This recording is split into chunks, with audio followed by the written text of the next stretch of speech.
Welcome, and thank you for taking the time to join me today.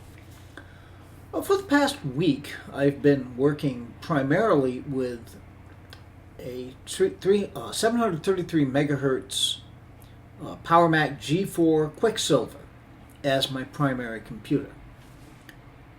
And it's now time to report on that experience. And I will say at this point, it's been a very positive experience. I like the computer and find it to be very capable. But rather than going on, as I know I tend to do, in talking about it, perhaps the thing to do will be to boot it up and let the computer do most of its talking for itself. With, of course, commentary from me, because, heck, it's my video, isn't it? So, stay tuned, and I hope you enjoy seeing what this computer can do, where it does struggle a bit, and why I've had such a good time working with it. So stay tuned. Here we are at the Leopard desktop on the Quicksilver. Take a quick look down the side here. We're booted into Leopard on a crucial 512 gig SSD that is connected to an internal FireWire 400 port attached to a PCI card. One of the difficulties about that card, there's enough power on the PCI bus to power that drive, but the external ports on the card are then useless. That's too bad. I tried putting another USB 2 PCI card in, and it kind of worked, but the system became very, very unstable. Something to be worked with in the future. All right, there's also a 120 gig SSD on the IDE cable that's split into two partitions, larger one for Tiger, smaller one for macOS 9. It can mount and access my network file server. That's a good thing.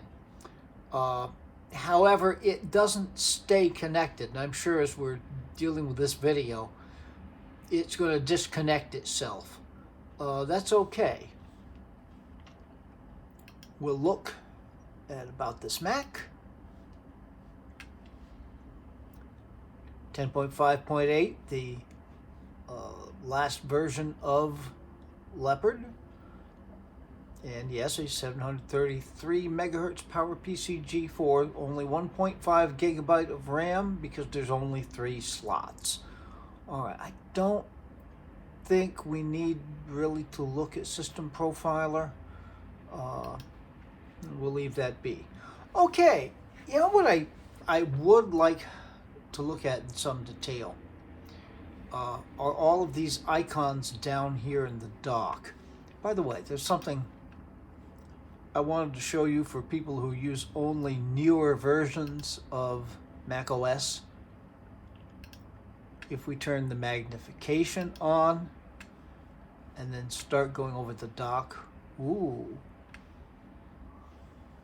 cool effect, isn't it? I'll be honest with you, I hated this. Panther, I believe, did it too, and yeah, as soon as I discovered that I could in fact turn the magnification off, I was much happier. It made me kind of dizzy to see things bouncing and dancing as I moved the mouse. All right, Finder, obviously, if Finder doesn't work, nothing much is going to. I've never been a big user of the dashboard. It is handy specifically to get to the calculator. But beyond that, I've never really found a lot of use for it. All right, this App Store thing, I think I talked about this in a previous video. That's not the App Store. That did not exist during the lifespan of Tiger, but it is a third-party App Store with PowerPC programs that you can get. Now, for instance, this look and feel, Leopard Rebirth. It says Sierra, but yeah, that's the High Sierra wallpaper. I think maybe it is Sierra. I don't even remember at this point. Why you really want Leopard to look like Sierra, I don't really know. Might be something interesting to play around with at some point. Okay, but that's there, and it is possible to get some applications that work really well. 10.4 Fox, which of course comes in a variety of versions for the different processors. There's 2 G4 versions, 1 G5, 1 G3.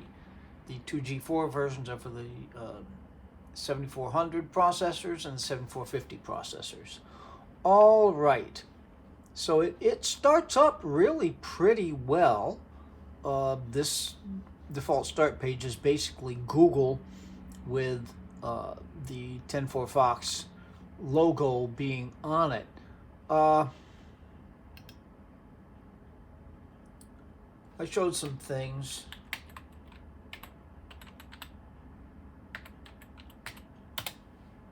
Facebook.com.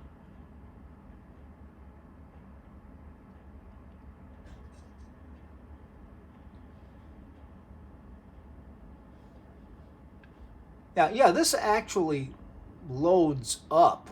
I don't know if this warning has any validity or not.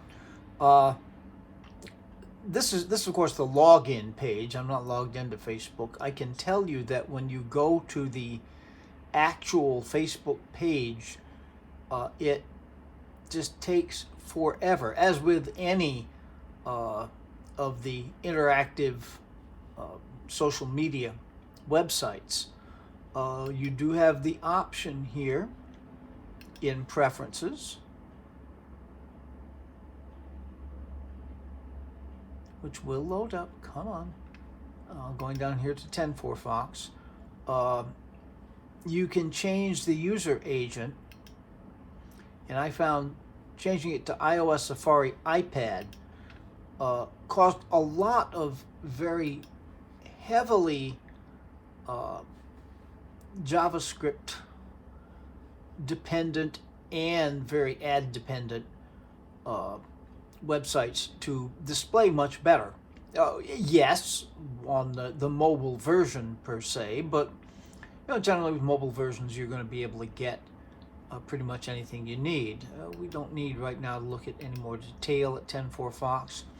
As another browsing option, this courtesy of found this in the PPC App Store, an older version of WebKit that will, oh no, excuse me, this is the new version, not new, the latest version of WebKit, which does in fact do quite a good job at displaying YouTube. Much as it did, of course, on the Dual G5 and on the FireWire 800 MDD, both more powerful machines than this. It is slower, and YouTube is a very difficult site for this thing to deal with. But in fact, it's loading up, and let's go into the history.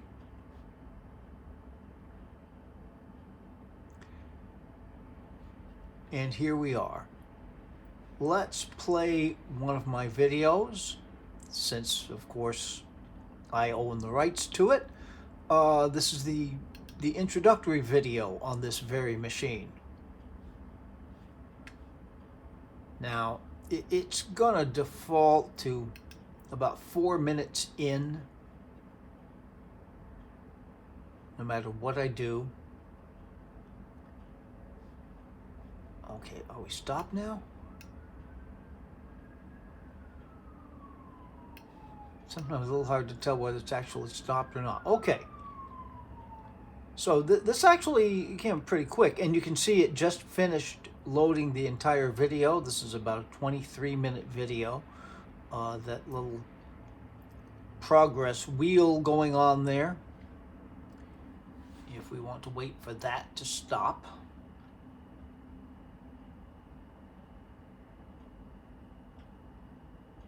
Or maybe it will never stop. I don't know.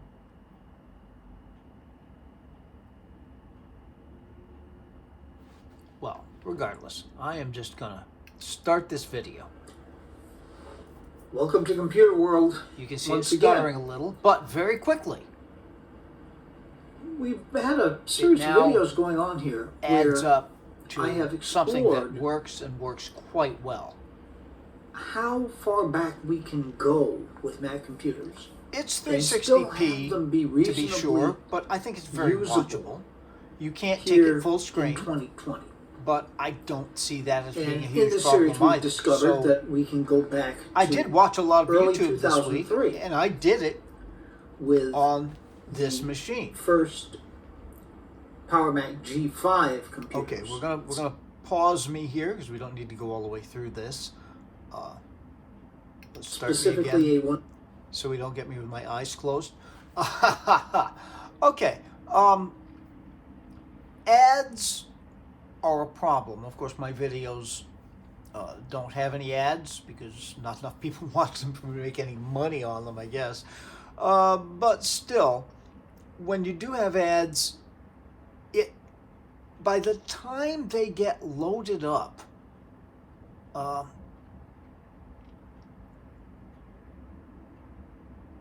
and you get to the point where you can skip the ad, it's pretty much played through anyway, which is annoying. There is the problem of the interspersed ads. You know, once you finally are able to skip those, now it tends to skip back to the beginning, but then very quickly back here. So it's been a very, very watchable kind of experience where it is more of a problem than either the G5 or the FireWire 800 MDD. It is slower, definitely, in navigating the YouTube site. But certainly, this is not bad. This is not bad at all. Okay, so we'll close out of WebKit. Email, 10-4-bird. Let's fire that up.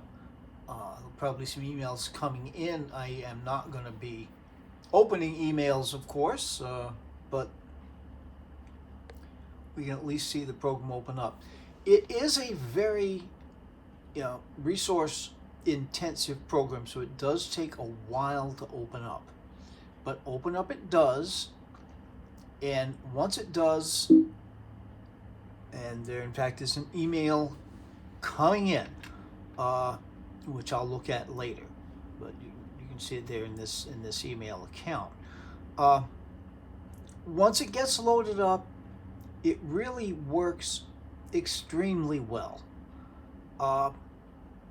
Not really feasible to be multitasking. You know, I've have that habit generally on the computer I'm using of opening the email client and just letting it stay open while I do anything else, so I can react pretty quickly to anything that comes in.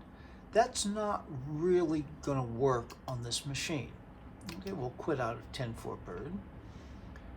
It does take a little bit to close down, but it really does. Okay, now some of the built-in things. The address book.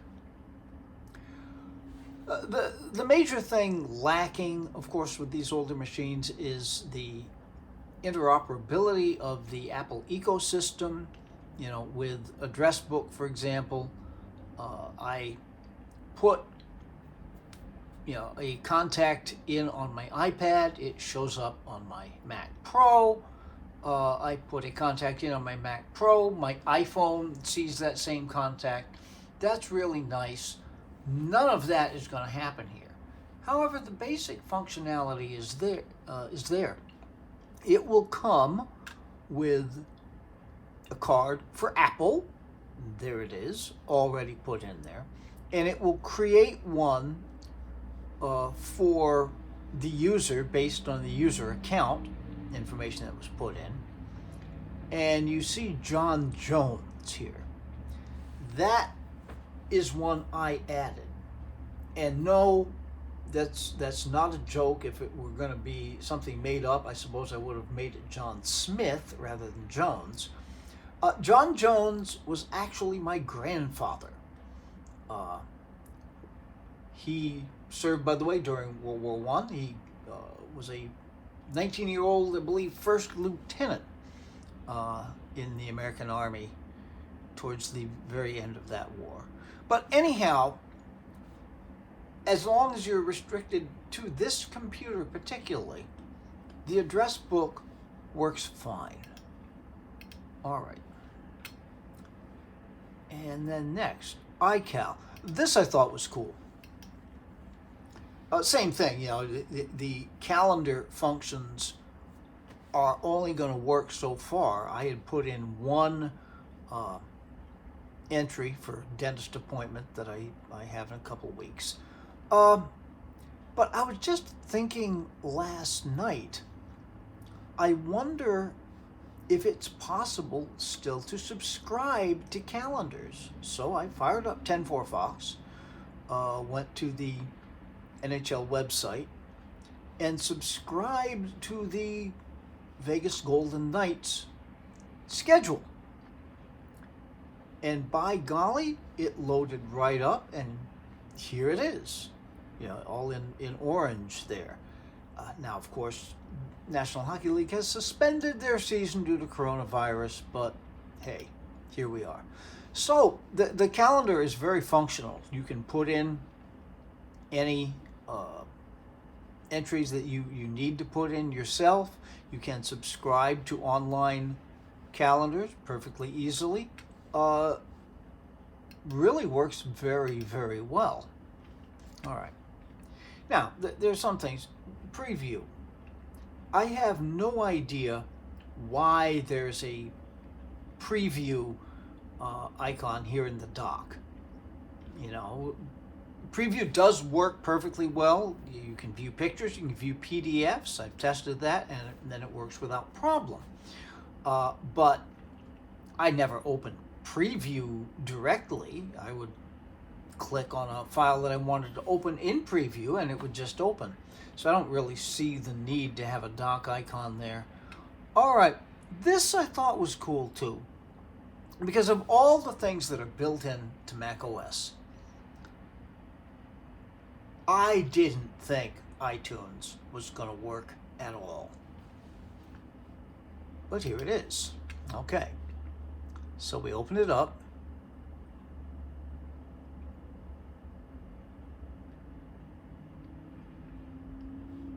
Men with Brooms, one of my favorite movies of all time. I didn't think iTunes was going to work out, largely because it didn't seem possible to sign in. If you open System Preferences and click on Mobile Me, which is what things were called back then, and try to sign in, it'll just say that your information can't be found. I tried in iTunes going to the store to sign in. Couldn't do it. I'm signed in now. All right. Here's what I finally discovered, though. You won't see it here, but if we look in the advanced menu, you're going to see home sharing, and there's an entry to turn off home sharing. Well, of course, it wasn't turned on in the first place, but I was just messing around with trying to figure out what worked, and there was an icon here that said home sharing. So I clicked on that, and there's an option to enable home sharing, and it asked for your Apple ID password.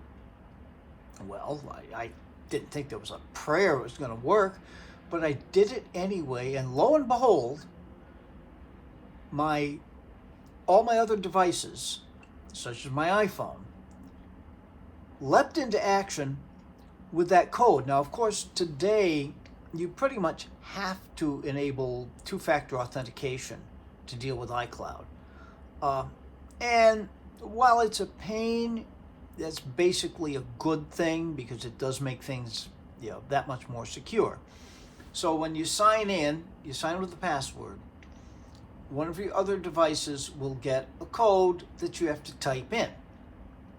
Now, of course, iTunes in the days of macOS 10.5 had no clue about two-factor authentication, didn't know how to deal with it. But there's a trick. If you can get back to the box where you put in the password, then immediately after the password, type in the code, send it again, and by golly, it logged me into MobileMe, it logged me into the App Store. I was able to go to anything that I had previously purchased. Men with Brooms, I'm very fond of, so I had purchased that, and I still watch it this day every now and again. Now, I'm not going to try to play it for two reasons. One, of course, it would be a copyright infringement. Two, it won't work. The audio will play, although it stops and starts. The video is a slideshow. I do plan at some point to repeat the experiment, though, on the Dual G5. That may very well be able to handle this video. I'm curious in seeing that. All right, but anyhow, I was able to see all of the movies that I had purchased. I was able to download movies. I only picked this one because movies are, of course, immense files by terms of this computer, so I don't want to clog everything up. All right, now we can look at music. Similarly, any music that I had purchased through iTunes, I was able to download. Now, I picked just a couple of examples to make sure that would work. Motum Ave Verum, and Tim McGraw's Humble and Kind. Great song, that, by the way. And of course, again, I'm not going to play those songs because that too would be a copyright infringement. Not that Mozart really cares, but the Academy of St. Martin's in the Fields still exists, and they do own the rights to that performance. But if we look down here, unknown album by unknown artist. The unknown artist in question is me. And these are some tunes that I did on my 1850s era banjo. I also recorded a bass track on it, and on the vocals. So let's give that a listen. Turned up there, yep.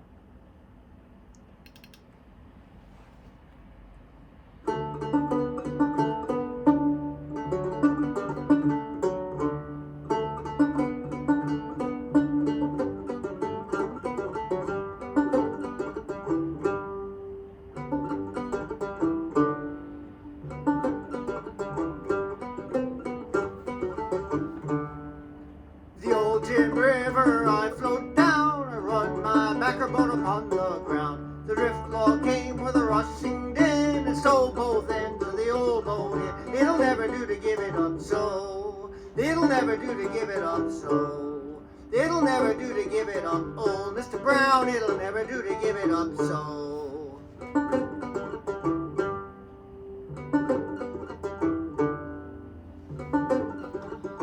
I'm tempted to just keep playing this. I love that song. I think it's cool. But let's try one other. This one, a dance tune, which you may recognize.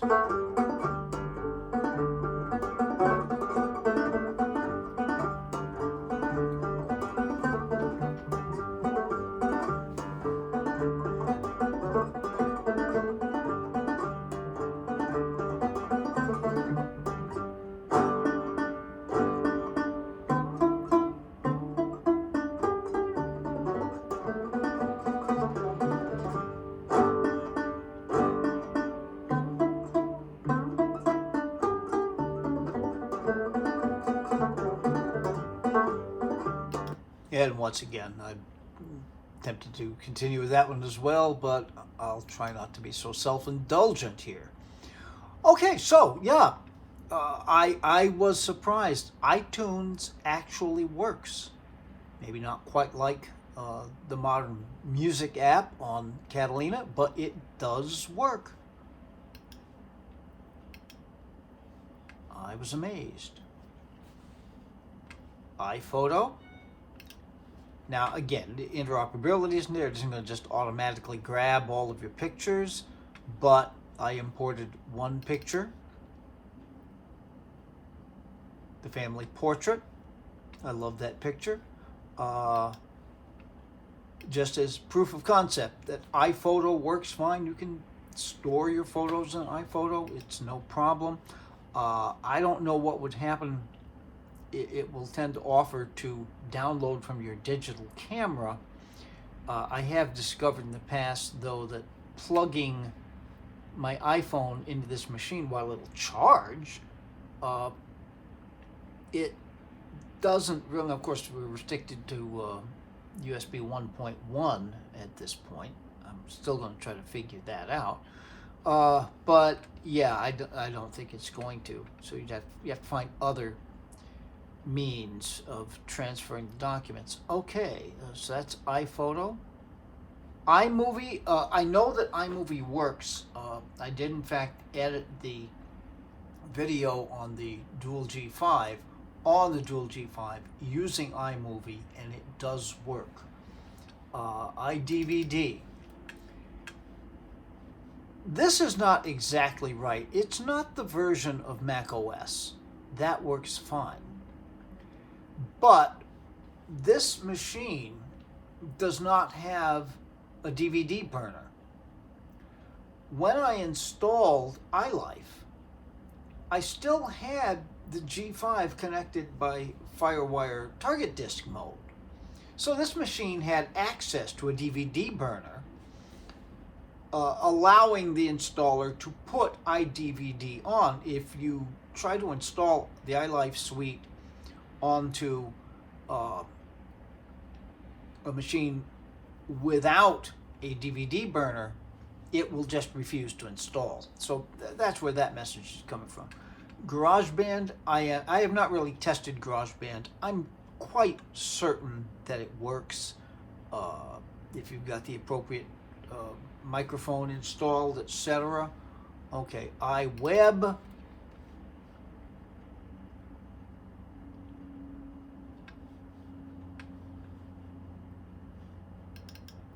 Opening a welcome page. It gives you a template, whoever the heck those people are, and good old lorem ipsum as far as text, so you can replace all of that and edit your own text. You can put your own picture, and I assume save it as a web page, which I have no intention of doing. If I'm creating a web page, I have much better ways to go about doing it. But it's there, and it does seem to work. All right, basic productivity. NeoOffice. Neo is slow loading. It's always been a slow loading program. But I think you find once it comes up,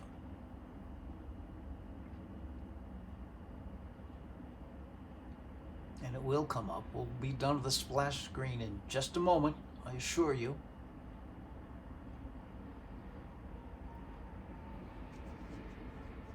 Or not. Okay, there we are. And I've got it set to open a word processing document. You can also set it to open in a spreadsheet if you wish, or a database, or a variety of other things.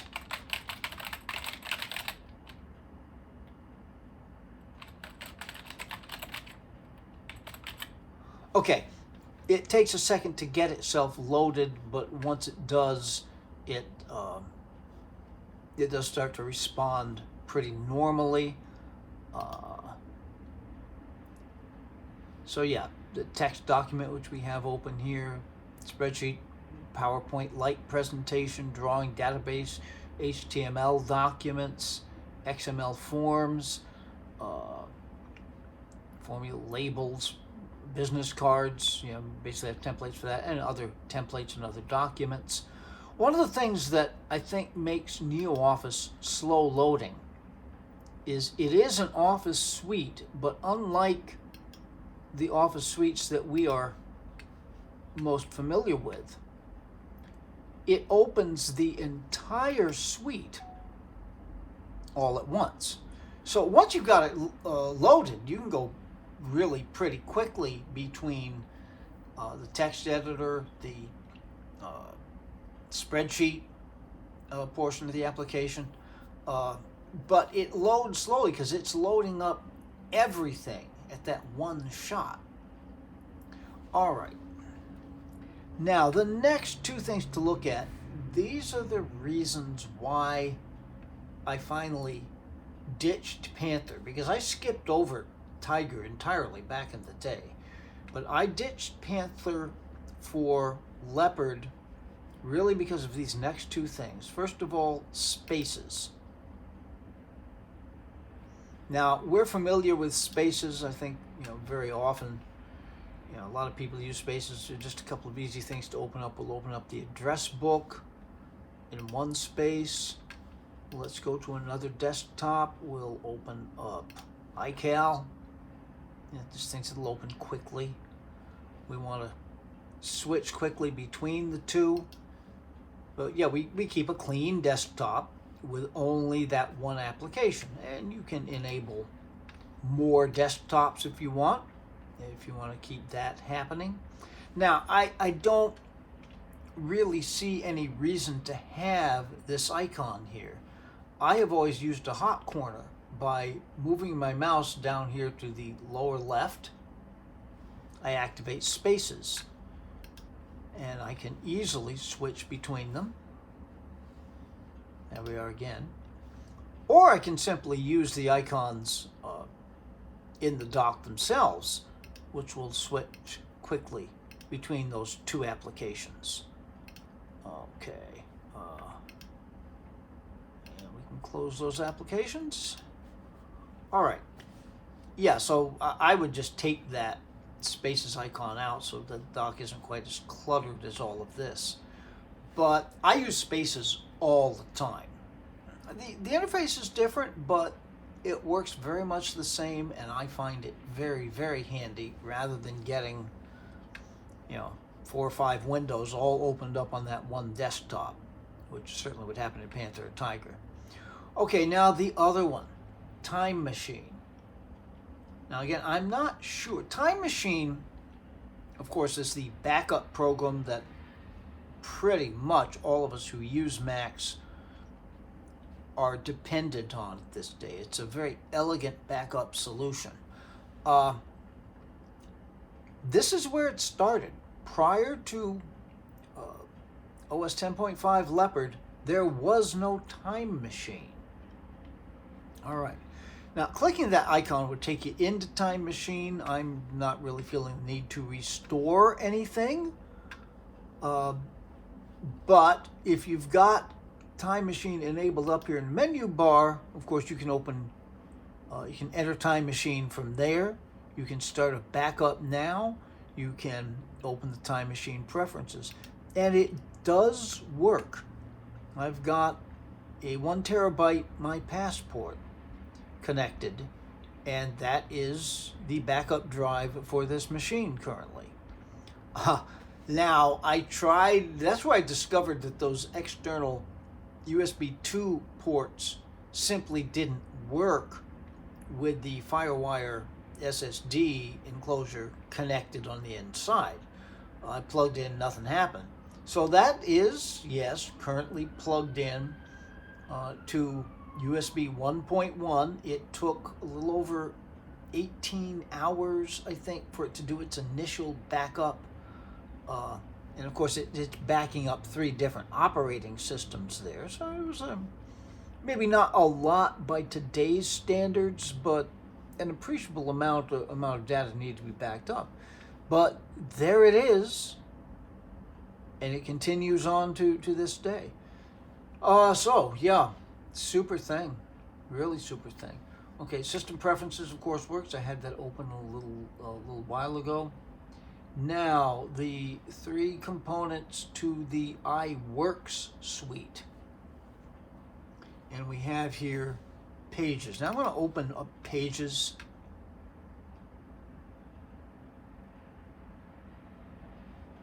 And we can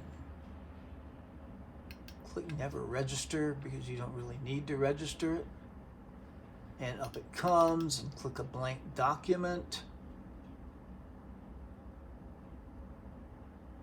That opens up. So it does in fact open up and becomes responsive much more quickly than NeoOffice does. But that's in large part because it's opening only Pages. Don't need to save the gibberish, you know. So you want to open a text document, you open that. If you want a presentation, you open that. If you want a spreadsheet, you open that. And they open and load as separate applications. So keeping that in mind, the difference between NeoOffice, I would tend to use NeoOffice just because I'm very used to NeoOffice. I never really was a big fan of iWork, but you know, hey, it's there and it works. Okay.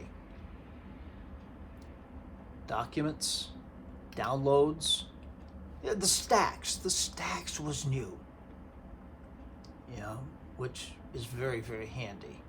And since we have a PDF there, we can see the yes, in fact, preview works just fine for displaying PDFs. You can still annotate, mark up PDFs to an extent. You can do some very basic image editing, not quite as much as the modern preview can, but it does work. All right.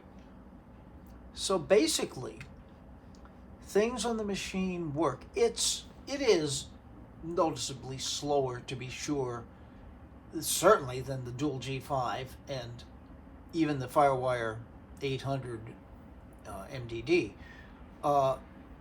It does have one advantage to it, though, over those other 2. Now, I have 3 operating systems installed. And if we go to System Preferences, Startup Disk, give it a second. Yes, you've got 3 choices. So yeah, you can boot into Tiger. You can boot into Mac OS 9. That, to me, is a distinct advantage. The Dual G5 and the FireWire 800 MDD will not boot into OS 9. You can use OS 9 applications in the classic environment, not in Leopard, but in Tiger. So you do still have access to those applications. But yes, I do intend in the fairly near future to do a video which will compare running OS 9 in Classic as opposed to running it booted into OS 9. The applications are really a lot smoother and function a whole lot better. Okay. I'm not going to boot this. This has been going on long enough as it is. So I think I'm going to end the video at this point. Well, no, I won't end the video. We'll be back with some final thoughts in just a second. Okay, time for conclusions. Now, would I use a Power Mac G4 Quicksilver in preference to a 2010 Mac Pro? No, of course not. It's not going to do anything like what this amazing machine can do. But could I use it? Absolutely. If it were the only computer I had available to me, could I get things done? Pretty much most things that I would need to get done, I could get done. You got to be a little patient with it. but you can certainly have a lot of fun with it. So, yeah, we've gone back now. That's a 2001 machine. So, 20 years. 20 years into the past, and the machine still is functional. I think that's pretty amazing. Now, can we go much further? Well, of course, we looked at the sawtooth and found that while it's certainly not a useless thing, it's not something you could really work with very easily, at least. Maybe we'll run across something else and see. Perhaps we can sneak back into the 20th century just a touch and see if there's something that can actually function. So, in any event, thank you so much for taking the time out of your day to spend this, 40 minutes, I'm sorry I make them so long, with me, and I hope you found it of interest. Please, as always, be good to other people, and especially be good to yourselves. Take care, and we'll be back soon.